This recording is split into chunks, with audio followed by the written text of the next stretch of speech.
Bismillahirrahmanirrahim. Alhamdulillah Rabbil Alamin. Wabihi nasta'in ala umuri dunya waddin. Wassalatu wassalamu ala ashrafil anbiya wal mursalin Sayyidina Muhammadin wa ala alihi wa sahbihi ajma'in. Qala al-musannif al-imam hujjatul islam Abu Hamid Muhammad bin Muhammad al-Ghazali rahimahullah wa nafa'ana bi ulumih. Wa kullul alam kabaitin wahid was-sama'u saqfuhu fala ujubu minka annaka tadkhulu baita ghaniyin fatarahu muzawwaqan bis-sabghi mumawwahan bil-dhahab fala yanqati'u ta'ajjubuka minhu wa la tazalu tadhkuruhu wa tasifu husnahu tula umrik wa anta abadan tanzuru ila hadzal baitil azim wa ila ardihi wa ila saqfihi wa ila hawaihi wa ila ajaibi amti'atihi wa waraibi hayawanatihi wa bada'i nukushihi summa la tatahaddatsu bihi wa la taltafitu biqalbika ilaihi fama hadzal baitu duna dzalikal bait alladhi tasifuhu bal dzalikal baitu huwa aidan juz'un minal ard allati hiya akhassu ajza'i hadzal bait ila akhirih.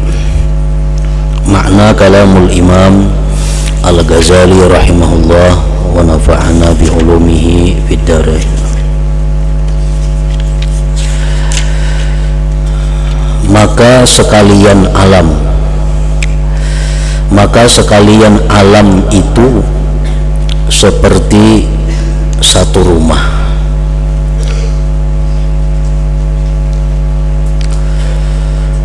dan langit itu atapnya.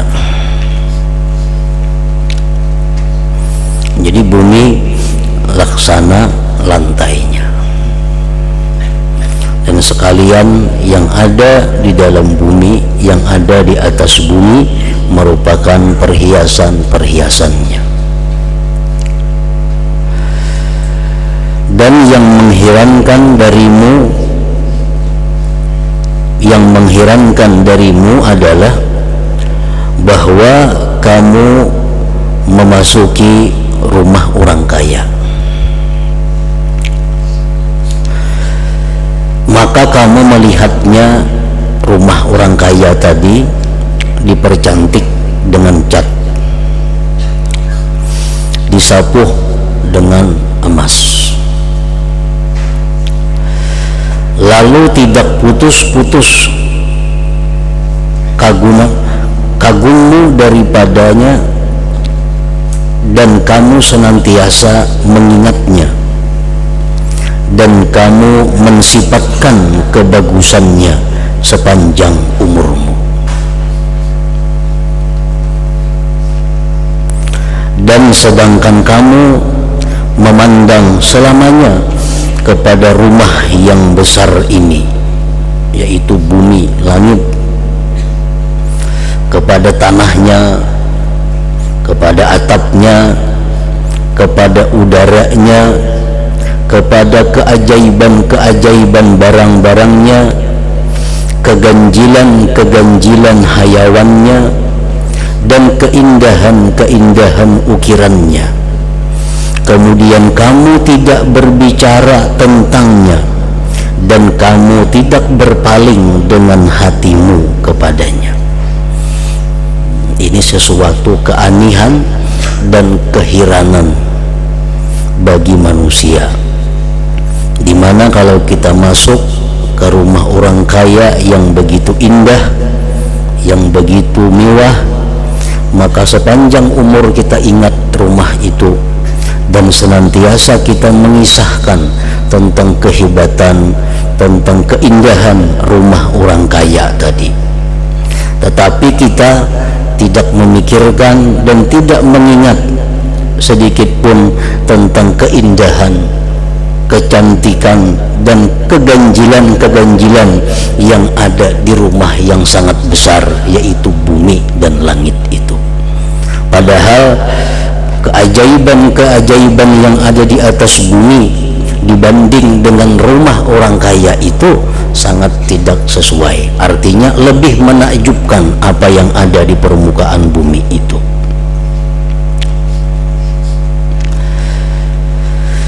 maka tidaklah rumah ini di bawah rumah yang kamu sifatkan itu.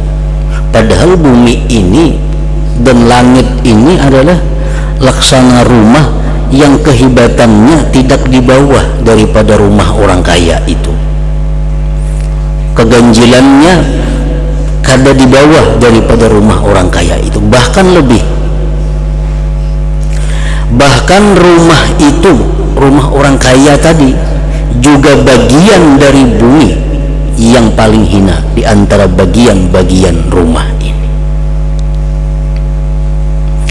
Dan bersamaan ini kamu tidak memandang kepadanya yang tidak ada sebab baginya selain rumah Tuhanmu. Dia Allah Tuhanmu sendirian membangunnya dan mengaturnya, dan kamu telah lalai kepada dirimu, Tuhanmu, dan rumah Tuhanmu, dan kamu sibuk dengan perutmu dan parajmu yang tidak ada bagimu keinginan selain nafsu syahwatmu atau kehormatanmu. Artinya bahwa hal-hal itulah yang menyebabkan kita lalai daripada tafakur, lalai daripada merenungkan apa yang diciptakan Allah di muka bumi ini. Yang melalaikan tadi antara lain adalah sibuknya kita dengan urusan syahwat, sibuknya kita dengan urusan menjaga kehormatan diri kita.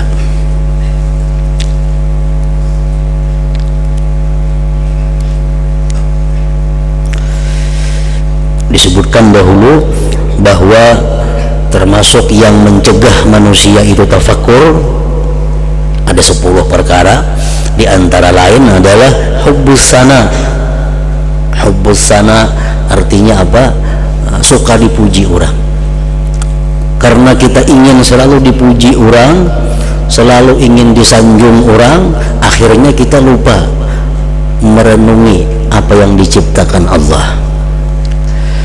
Disebutkan lagi dahulu bahwa yang menghalangi kita tafakur adalah kita terlalu banyak makan, terlalu banyak guring dan seumpamanya. Nah, itulah hal-hal yang membuat manusia ini terlupakan daripada tafakur terhadap apa yang diciptakan oleh Allah Subhanahu wa taala. Padahal di dalam Al-Qur'an tidak sedikit Allah memerintahkan, "Qul," katakan wahai Rasul kepada umatmu, "Siru fil ardh." Panzuru, berjalanlah kamu di muka bumi ini. Panzuru, tengok dan pikirkan. Banyak ayat di Al-Quran seperti itu. Siru, berjalanlah kamu fil ardh, di muka bumi. Panzuru, pikirkan olehmu. Nah, karena hal-hal tadilah yang menyebabkan kita terhalang daripada tafakur itu. Puncak nafsu syahwatmu adalah bahwa kamu memenuhi perutmu.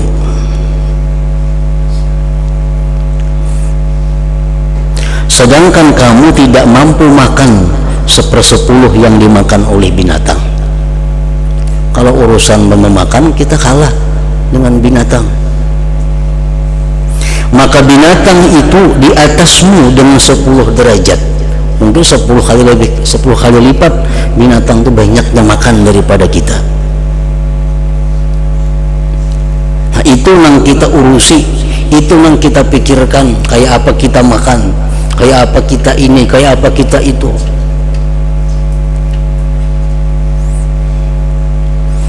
Nah, urusan ini yang menghalangi kita untuk bertafakur. Yang dipikirkan pasti urusan makan, pasti urusan guring, pasti urusan syahwat atau nafsu jasmani. Itu yang menyebabkan kita terhalang daripada tafakur. Kita hendak berjalan misalnya ke mana, beribadah umpamanya, hendak beribadah, hendak ziarah atau hendak umrah. Tadi kita memikirkan kayak apa caranya beribadah itu yang bagus, kayak apa ibadah itu supaya diterima Allah. Itu tadi pikiran kita. Yang pertama kita pikirkan di mana kita guringnya, di mana kita makannya, berapa kali sehari makannya. Padahal yang kita tujunya rencananya adalah ibadah, tujuan rencana beribadah, tapi yang kita pikirkan justru urusan yang bukan ibadah. Nah, ini tadi dimaksud dengan perkataan Imam Ghazali bahwa kamu disibukkan dengan perutmu dan farajmu, yang tidak ada bagimu keinginan selain nafsu syahwatmu atau kehormatanmu.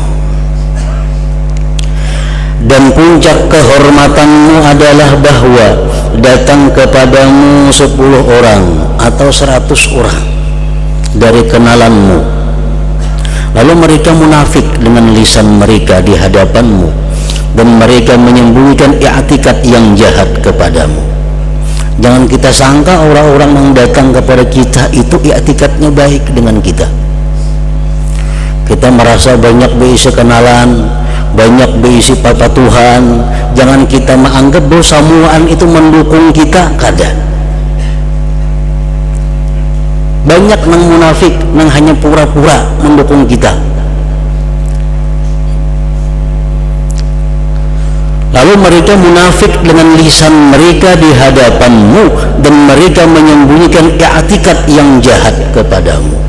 Kita berusaha menjaga citra diri, menjaga kehormatan. Itu kita pikirkan benar kayak apa supaya jangan rusak nama baik kita.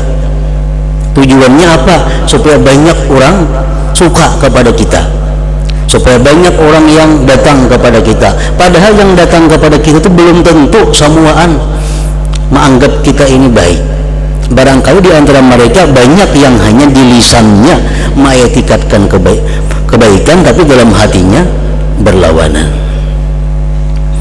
Dan jika mereka membenarkanmu dalam kecintaan mereka kepadamu, andai kata nang patuhan kita, kenalan kita, samuaan baik lawan kita, zahir dan batinnya baik, bujur-bujur baik, maka mereka tidak memiliki, kada mampu juga bagimu dan bagi mereka akan manfaat, mudarat, mati, hidup dan bangkit kembali.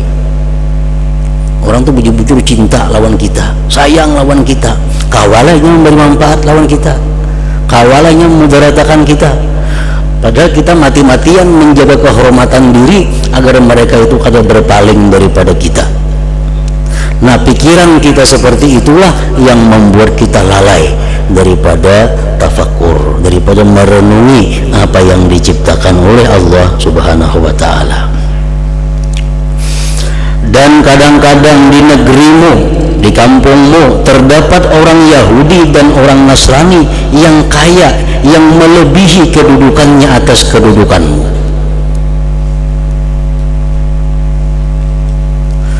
Dan kamu menyibukkan diri dengan tipu daya ini dan lalai dari memandang kepada keilukan kerajaan langit dan bumi. Kemudian kamu lalai dari memperoleh kenikmatan dengan memandang kepada keagungan Raja alamul malakut dan alamul mulki.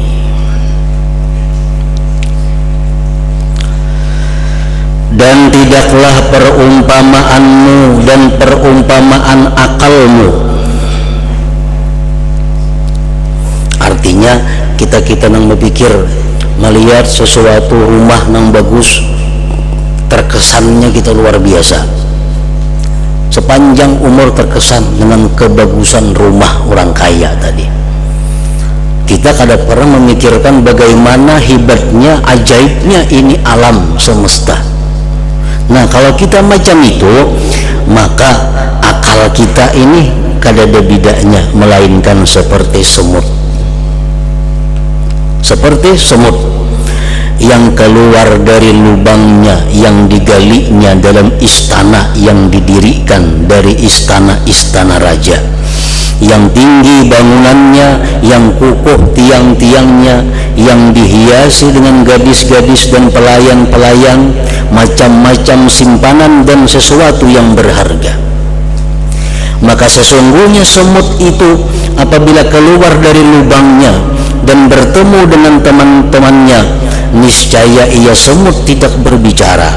Kalau ia mampu berbicara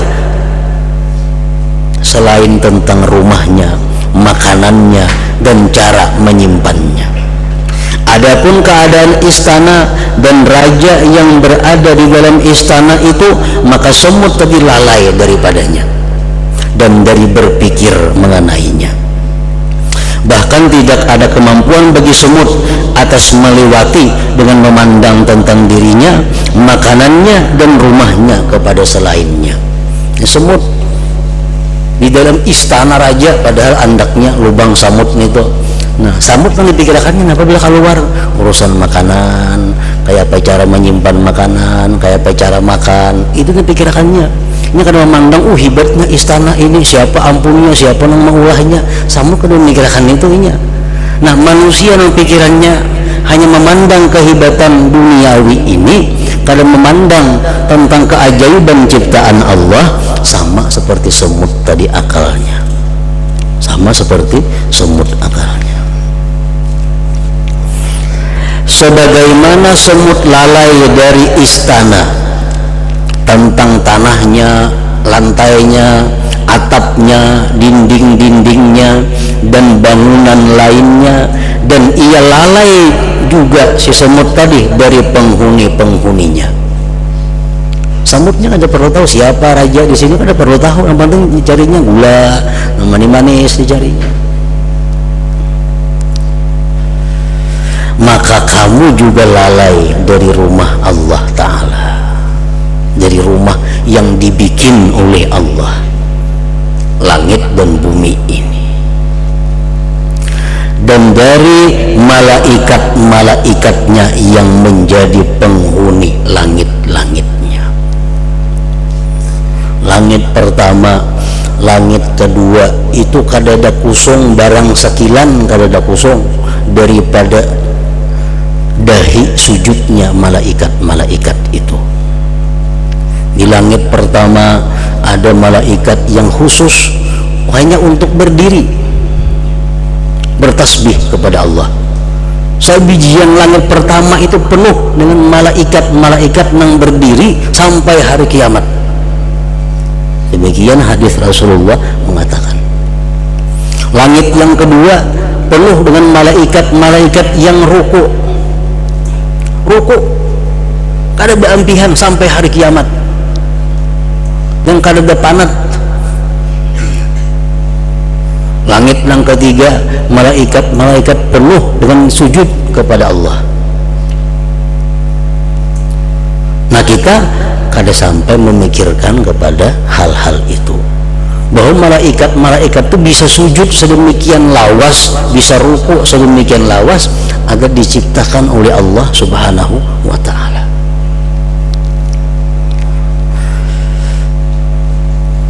Jadi malaikat-malaikat yang dijadikan oleh Allah Subhanahu wa Ta'ala itu bermacam-macam tugas dan pekerjaannya.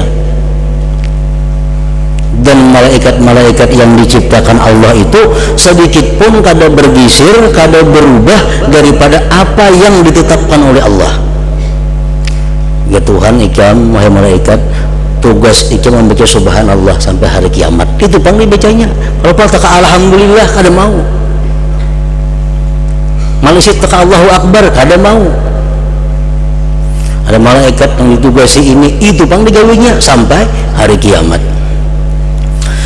Dalam sebuah hadis Rasulullah SAW menyatakan, Inna lillah azza wa jalla amlakan khalaqahum kaifa syaa wa sawwarahum ala ma syaa tahta arsyihi alhamahum ayyunadu qabla tulu'is syams wa qabla ghurubiha bi kulli yawm marratain ala man wassa'a ala iyalihi wa jiranihi wassa'a Allah ta'ala alaihi fid dunya ala man dayyaka Allah alaihi ala inna Allah qad a'taakum li nafaqati dirhamin ala iyalikum 70 kintara wal kintaru mislu uhud wazna anfiqu wala tajma'u wala tudayyiku wala tuktiru wal yakun aktsaru nafaqatikum yaumal jumu'ah. Sesungguhnya Allah ada mempunyai malaikat yang dia ciptakan bagaimana dia menghendaki di bawah arasnya Allah. Malaikat ini tugasnya apa? tugas malaikat ini hanya berseru 2 kali sehari, sebelum subuh dan sebelum tenggelam matahari. Itu aja gawiannya. Habis itu diam sepanjangnya. Karena biasa sebelum subuh berteriak, malaikatnya berseru. Ngapa nang diseruakannya? Ala man wassa ala iyalihi wa jiranihi wassa Allah ta'ala alaihi fid dunya. Ketahuilah, orang yang melapangkan keluarganya dan tetangganya, Allah lapangkan dia di dalam dunia. Ala man dayyaka dayyakallahu alaih. Siapa yang menyempitkan atau kikir kepada keluarganya atau jirannya, Allah sempitkan dalam kehidupannya. Ala ketahui ulihmu, sesungguhnya Allah memberikan kamu untuk nafkah 1 dirham atas keluargamu diganjar dengan 70 kintar. 1 kintar itu setimbangan gunung Uhud. Maka nafkahkanlah hartamu, dan jangan kau kumpulkan, dan jangan kau sempitkan, dan jangan kau kikir, dan hendaklah nafkah kamu itu terbanyak, artinya diperbanyak yaumal Jumat, pada hari Jumat. Nah itu tugas malaikat nih. Bisukan berseru nih itu ramainya. Kayaknya parat maghrib nih itu pulang diucapakannya sampai hari kiamat.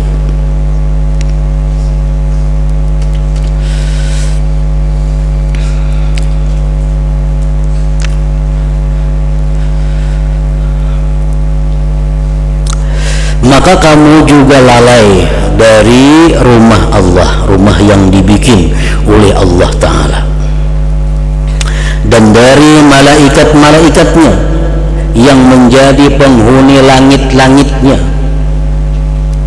Maka kamu tidak mengetahui dari langit selain apa yang diketahui oleh semut.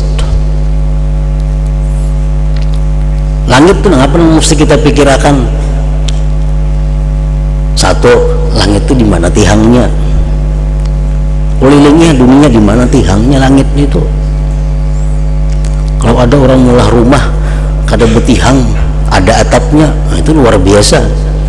Ganjilnya, anehnya. Nah langit itu satu kada betihang. Nah kedua, langit itu kada ada betali. Mau bergantung ke mana? Kada ada. Nah itu salah satu yang kita tafakurkan, yang akhirnya kita mengagumi ciptaan Allah Subhanahu wa Ta'ala itu. Maka kamu tidak mengetahui dari langit selain apa yang diketahui oleh semut. Bila mendung pacang hujan tebenaham pacangan. Dari atap rumahmu, dan kamu tidak mengetahui dari malaikat-malaikat langit selain apa yang diketahui oleh semut dari kamu dan dari penghuni rumah-rumahmu. Tetapi tidak ada bagi semut jalan kepada mengenalmu dan mengetahui keajaiban-keajaiban istanamu dan keindahan-keindahan ciptaan pencipta padanya. Adapun kamu, maka bagimu ada kemampuan.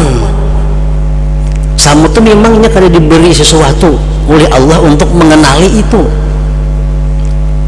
Jadi samut itu wajar aja, munnya kada kenal lawan raja nang di istana itu wajar. Samutnya kada kenal lawan pelayan-pelayannya itu wajar. Karena samut diciptakan bukan untuk mengenali itu. Nah, adapun kamu manusia, maka bagimu ada kemampuan. Kita ada diberi kemampuan untuk berkeliling pada alamul malakut dan mengetahui dari keajaiban-keajaibannya, akan apa yang para makhluk lalai daripadanya. Dalam sebuah hadis riwayat Dailami menyebutkan, inna lillahi ta'ala bahran min nur hawlahu malaikatun min nur ala khailin min nur bi aydihim mihrabun min nur yusabbihuna hawla dhalikal bahr subhana dzil mulki wal malakut, subhana dzil izzati wal jabarut, subhanalladzi hayyun la yamut, subuhun kudus rabbul malaikati warruh.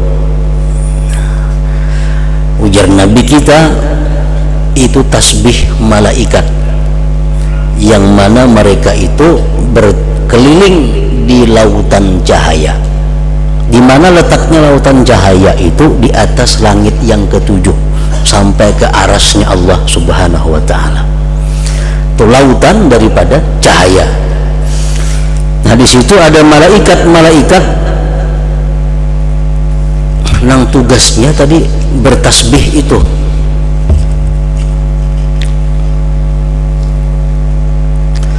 Lalu ujar Nabi kita, paman qalaha fi yaumin aw syahrin aw sanatin marratan aw umrihi ghafarallahu lahu ma taqaddama min dhanbihi wa ma ta'akhkhar walau kanat mithla zabadil bahr aw mithla ramlin alij aw farrin min az-zahab.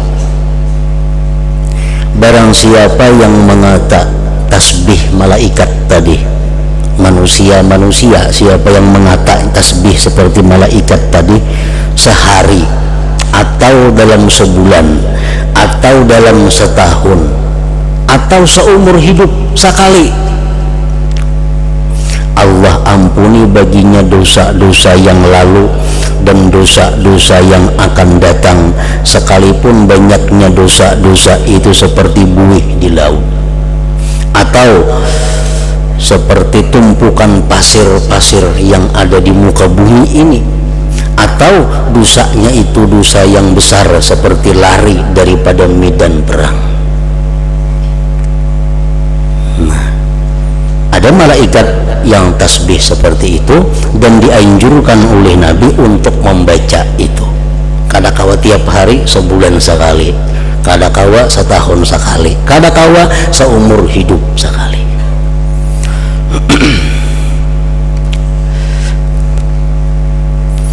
Jadi baik kita baca seumur hidup sekali barang ini. Nah,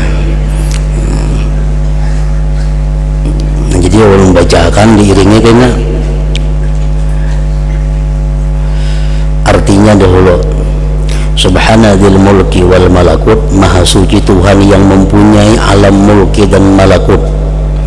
Subhanadzil izzati wal jabarut, maha suci Tuhan yang mempunyai kemuliaan dan alam jabarut. Subhanal hayyil ladzi la yamut, maha suci Tuhan yang hidup dan tidak mati.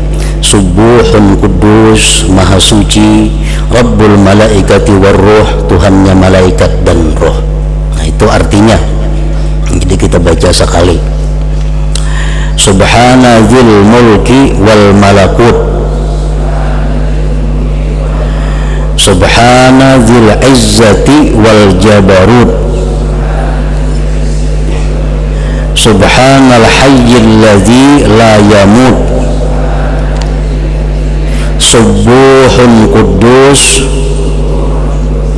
Rabbul malaikati warruh. Nah, seumur hidup sekali membaca itu diampuni Allah dosanya yang telah lalu dan yang akan datang.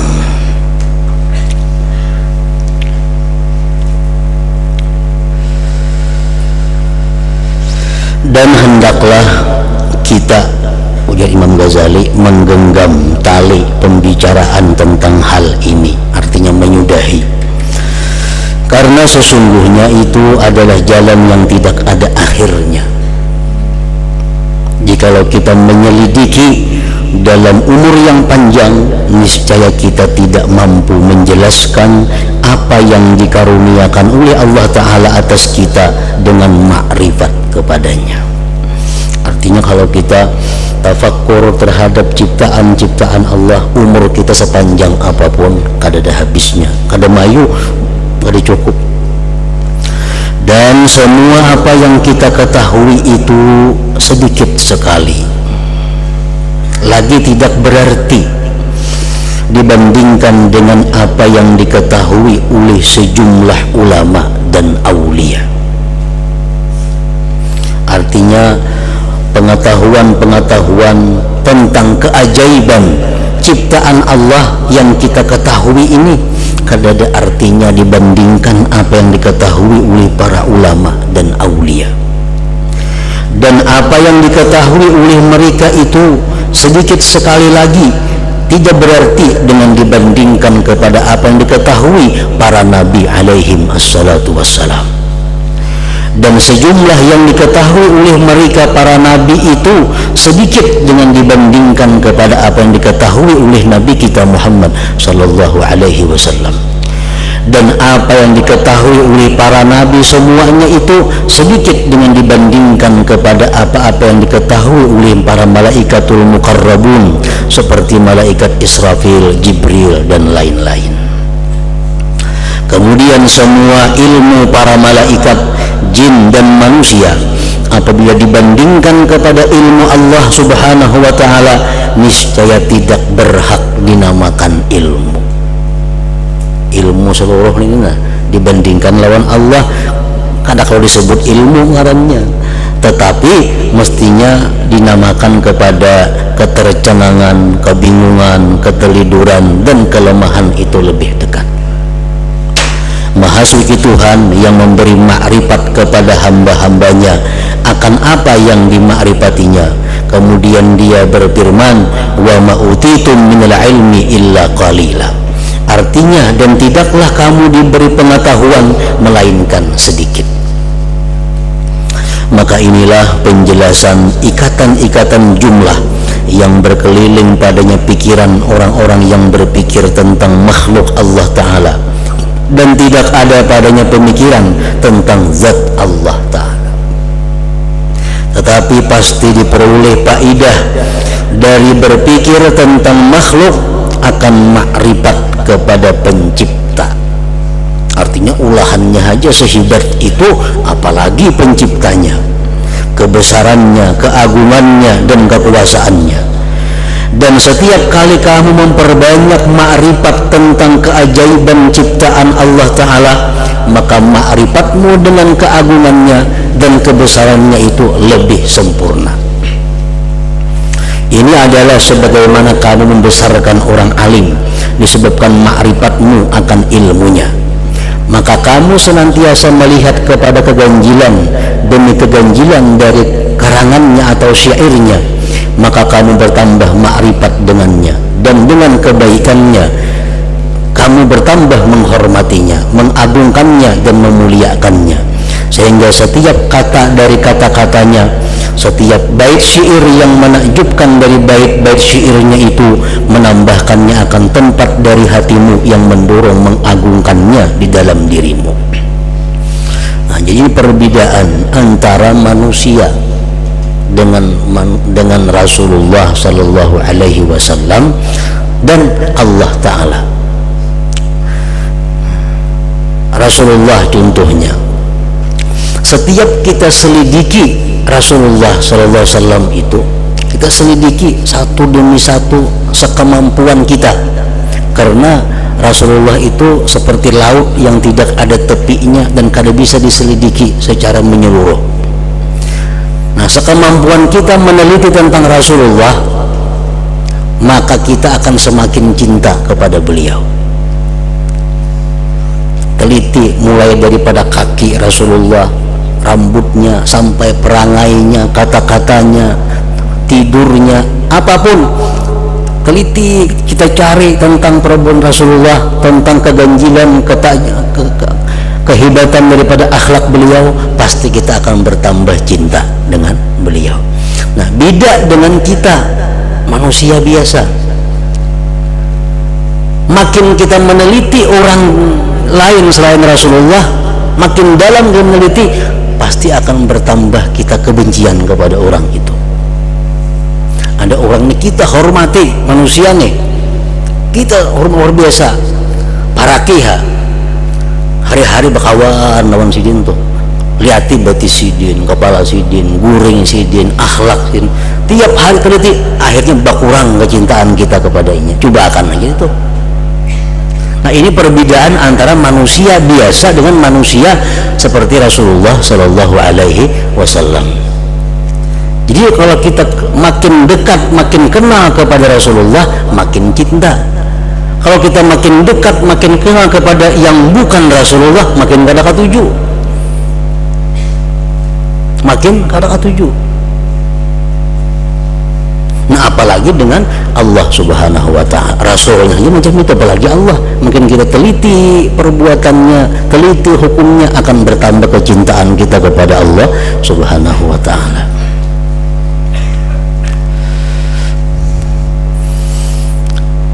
Kalau sejauh-jauh umpamanya bini kita aja teliti ya tunggu dikitan, kada usah orang lain. Teliti tiap hari, teliti kayaknya kada ketuju lagi lawan bini lawan laki kayak itu juga. Karena itulah sudah manusia, makin di dalamnya makin nampak kekurangannya, makin dalam makin nampak kekurangannya. Kenapa? Karena manusia berasal daripada yang kurang juga. Rasulullah berasal daripada nur, daripada cahaya. Itu perbedaan antara manusia dengan Rasulullah.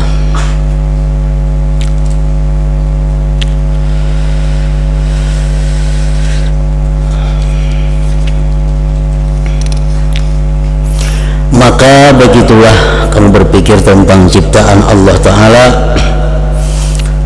karangannya dan susunannya, dan setiap yang ada dalam wujud alam ini dari ciptaan Allah dan karangannya, dan pandangan dan pemikiran padanya itu tidak akan berakhir selamanya, kada akan tuntung-tuntungnya. Dan hanya saja bagi setiap hamba dari pandangan dan pemikiran itu menurut kadar yang dianugerahkan oleh Allah Subhanahu wa ta'ala. Ada yang diberi Allah ilmu sekian sehingga dia bisa tafakkur demikian. Ada yang diberi Allah ilmu cuma sedikit sehingga tafakkurnya pun sedikit. Karena tafakkur sangat tergantung kepada ilmu. Kalau kada punya ilmu kada kawa tafakkur. Maka hendaklah kami meningkat atas apa yang telah kami sebutkan, dan hendaklah kami menambah kepada ini apa yang telah kami uraikan dalam kitab syukur. Sesungguhnya kami memandang dalam kitab ini, kitab tafakur artinya, pada perbuatan Allah Ta'ala dari segi bahwa itu adalah perbuatan kebaikan kepada kita dan pemberian nikmat atas kita. Sesungguhnya kami memandang dalam kitab itu, itu kitab syukur, itu kitab syukur, perbuatan Allah, bahwa itu adalah perbuatan kebaikan kepada kita dan pemberian nikmat atas kita. Dalam kitab ini tafakur nih, kami memandang padanya dari segi bahwa itu adalah perbuatan Allah saja. Dan setiap apa yang kami pandang padanya, maka bahwa ahli tabiat, tinggal ahlinya, maka bahwa ahli tabiat memandang padanya dan pandangannya itu menjadi sebab kesesatannya dan celakanya. Lain pandangan orang yang diberi Allah hidayah dengan pandangan orang yang ahli tabiat. Ahli tabiat orang-orang yang menyatakan bahwa sesuatu yang di alam ini adalah terjadi sesuai dengan alamnya. Kenapa hujan terjadi? Karena ini ada hujan. Ini kada memandang kepada Allah. Nah, ilmu-ilmu seperti itu menambah sesat seseorang. Ini kada berpikir bahwa yang menghujanakannya Allah, itu hanya sebabnya aja kada berpikir. Yang hujan terjadi karena air laut, karena ini, karena itu jadi hujan. Jadi seolah-olah tabiat itulah yang memberi bekas. Nah, kalau macam itu berpikir, sesat dan celaka. Dan orang yang diberi taufik itu memandang padanya. Nah, orang yang diberi taufik hidayah memandang bahwa semua itu Allah. Namun sebabnya adalah ini. Dan sebab itu pun diciptakan oleh Allah Subhanahu wa ta'ala. Maka itu menjadi sebab memperoleh petunjuknya dan keberuntungannya. Dan tidaklah satu zarrah biji sesawi di langit dan di bumi, melainkan Allah Ta'ala menyesatkan dengannya akan orang yang dikehendakinya dan memberi petunjuk dengannya akan orang yang dikehendakinya. Artinya Allah menciptakan biji sesawi halus. Nah, biji sesawi itu bisa membuat orang jadi kafir, bisa membuat orang jadi beriman. bila ia berpikir tentang tabiat, berpikir tentang ilmiah, bisa jadi kafir. Kalau dia berpikir bahwa ini adalah ciptaan dari Allah, nah bisa menambah keimanannya. Dalam Al-Quran contohnya, Allah membuat satu contoh dalam Al-Quran itu nyamuk atau kebibitak. Kan Quran ada nyamuk, ada kebibitak, ada.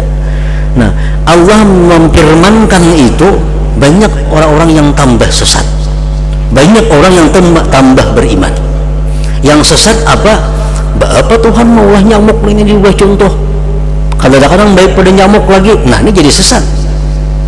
Dan itu banyak terjadi di masa zaman Nabi kita. Nah, orang-orang yang diberi taufik oleh Allah, mereka melihat bahwa setiap Allah membuat contoh itu pasti ada rahasia yang tersembunyi di dalamnya. Nah, itu menambah keimanannya. Maka barang siapa memandang pada perkara-perkara ini dari segi bahwa itu adalah perbuatan Allah Ta'ala dan ciptaannya, maka ia memperoleh faidah daripadanya akan ma'rifat dengan keagungan Allah Ta'ala dan kebesarannya, dan ia mendapat petunjuk dengannya. Dan barang siapa memandang padanya dengan membatasi pandangan kepadanya dari segi memberi bekas sebagiannya pada sebagian yang lain, tidak dari segi terkaitnya dengan musabbibul asbab Allah Subhanahu wa ta'ala, maka ia celaka dan hina. Maka kita berlindung kepada Allah Ta'ala dari kesesatan dan memohon kepadanya agar menjauhkan kita dari tempat tergelincirnya tapak kaki orang yang jahil dengan karunia-Nya, kemurahannya, anugerahnya, kebaikannya dan rahmatnya. Tamal kitabut tasim menurut al-munjiyat walhamdulillah wahdah wa salawatuhu ala Muhammadin wa alihi wa salam.